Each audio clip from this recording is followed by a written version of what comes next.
Morning Live presenter Kim Marsh has been inundated with support after opening up about the tragic loss of her father following his prostate cancer battle. Morning Live's Kim Marsh has opened up on the devastating loss of her father, who recently died of cancer.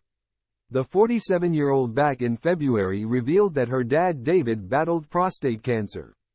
Last week the BBC star paid tribute to him in an emotional Instagram post.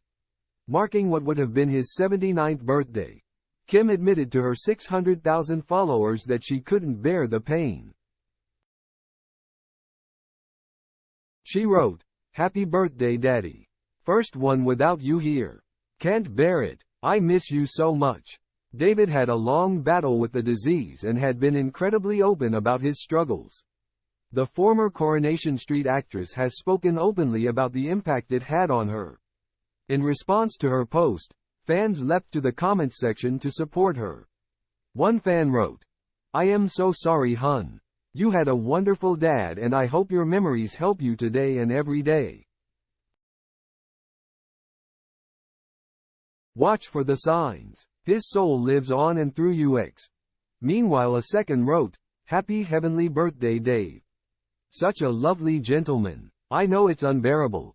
I lost my dad 18 months ago and I miss him so much. Big hug," said a third. While a fourth chimed in and penned, "This hurts my heart. Our dads share the same birthday. A couple of years ago you wished my dad a happy birthday. Today we all get to go out with my father to celebrate him turning 80. I wish you could celebrate with Dave."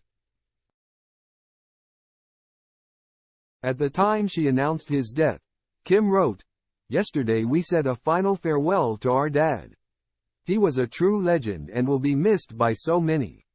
We would like to take this opportunity to thank each and every one of you who sent messages and well wishes to us, and to our wonderful family and friends who joined us on Dad's final journey. He would have been so proud.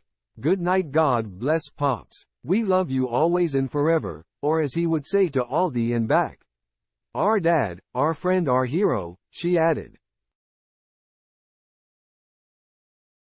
Last month Kim delighted fans as she returned to the popular morning show following months off air. The star hadn't presented Morning Live alongside Gethin Jones since before Christmas. She took time off to spend it with her family after her father became very frail towards the end of his life.